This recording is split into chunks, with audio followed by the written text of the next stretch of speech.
એકવાર એક ખેડૂત ભગવાન પર ખૂબ જ નારાજ થયો, કારણ કે વાઘ માંગ્યો ભારેથી અતિ ભારે વરસાદ આવી જાય તો ક્યારેક માંગ્યો વરસાદનું એક ટીપું પણ ના આવે, ક્યારેક ધોમ તડકો તો ક્યારેક તોફાન અને વાવાઝોડું. દરેક વખતે કોઈને કોઈ કારણોસર થોડા પાકને નુકસાન થાય.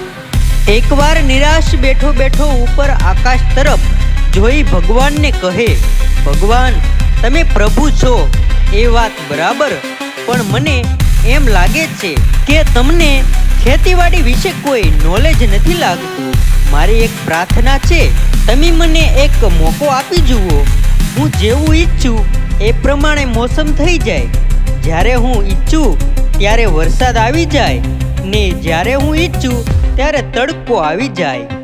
અને પછી તમે જુઓ, આગલા વર્ષે અનાજના ભંડાર ભરી દઉં ને તો કહેજો. ભગવાન મુસ્કુરાયા અને કહ્યું, ઠીક છે, જેવું તું કહીશ એવું જ વાતાવરણ હું બનાવી દઈશ. તથાસ્તુ. ખેડૂતે ઘઉં ઉગાડ્યા. જ્યારે પાણી પાવું હોય એટલે તરત જ વરસાદ માંગી લે. જ્યારે પાણી પાવું હોય એટલે તરત જ વરસાદ માંગી લે.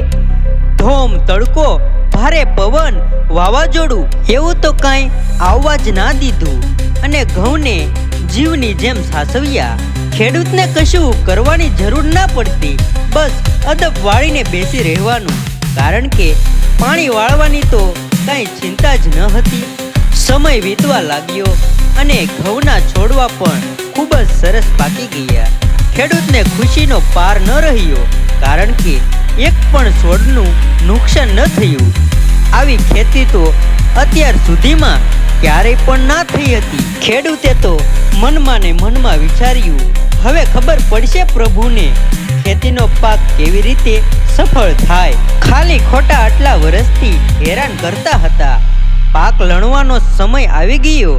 ખેડૂત ગર્વ સાથે પાક લણવા માટે ગયો, પરંતુ આ શું, જેવો પાક લણવા માટે ગયો અને જોયું તો છોડવા તો ખૂબ જ સારા લીલાછમ જ હતા, પણ ઘઉંની ડુંડીઓમાં ઘઉંના દાણા ખૂબ જ નિહવટ જેટલા. 100 માંડ 2 દાણા સારા દેખાય. છાતી ઉપર હાથ રાખીને ખેડૂત તો જાણે વિલાપ જ કરવા લાગ્યો. ઘઉંની બધી જ ડુંડીઓ અંદરથી ખાલી ખમ. ખૂબ જ દુઃખી હૃદય પ્રભુને કહ્યું, પ્રભુ આવું કેમ થયું? અને ત્યારે પરમાત્મા બોલે છે, ખેડૂત આ તો મને ખબર જ હતી કે આમ જ થવાનું છે. તે તારા દરેક છોડવાને જેવું જોઈતું હતું એવું વિના સંઘર્ષ તરત જ ઉપલબ્ધ કરી દીધું. ના ધોમ તડકો સહેવા દીધો, ના આંધી તુફાન, કોઈ પણ પ્રકારના સંઘર્ષનો જરા પણ અહેસાસ થવા દીધો. અને એટલે જ બધા જ છોડવા અંદરથી ખોખલા રહી ગયા. જ્યારે પણ તુફાન આવે, ભારે વરસાદ આવે કે ભારે તડકો પડે, ત્યારે છોડવો પોતાના બળથી ઊભો રહી જતો હોય છે. અને જે છોડવો આફતોને ખમી ના શકે, એ જ છોડવો ભાંગીને પડી જતો હોય છે. જે સંઘર્ષો કરીને ઊભા રહે છે એનામાં લડવાની શક્તિ પેદા થાય છે, અને આ જ શક્તિ ઉર્જામાં પરિવર્તન થઈને એનામાં જીવરૂપી ઘઉંના દાણા ભરે છે. સોનાને પણ આભૂષણ બનાવવા માટે તપાવવું પડે છે, હળાહળ અગ્નિમાં બળવું પડે છે, અને હથોડીના છોટા પણ ખાવા પડે છે. જેટલા અઘરા સંઘર્ષોમાંથી હીરો પસાર થાય છે એટલો જ એ ચમકદાર બને છે. એવી જ રીતે નાનું બાળક હોય, યુવાન હોય કે વૃદ્ધ, જીવનના નાના મોટા દરેક સંઘર્ષો સામે જાતે જ લડવું પડે છે. સંઘર્ષોને માત આપીને ઊભા રહેવાની તાકાત પોતાનામાં વિકસાવવી પડે છે. સંઘર્ષ જ માણસને તલવારની જેમ પ્રખર અને ધારદાર બનાવે છે. જીવનમાં પ્રતિભાશાળી બનવું હોય તો તમામ પ્રકારની ચુનૌતીઓનો સામનો કરવો આવશ્યક છે. અન્યથા બહારથી ભલે ગમે તેવા અડીખમ દેખાતા હોય, પરંતુ અંદરથી ખોખલા થઈ જશો.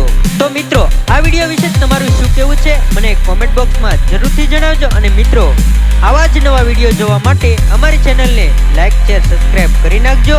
અને મિત્રો, ખાસ નોંધ લેવી કે આ વિડીયો ઇન્ટરનેટના માધ્યમથી બનાવેલો છે, કોઈ જાતિ કે ધર્મનો વિરોધ કરવામાં આવ્યો નથી, એની ખાસ નોંધ લેવી. ધન્યવાદ. મિત્રો, ચેનલ પર નવા હોય તો લાઈક, શેર, સબસ્ક્રાઇબ કરતા જાજો. મળીએ નવા વિડીયોમાં. ધન્યવાદ.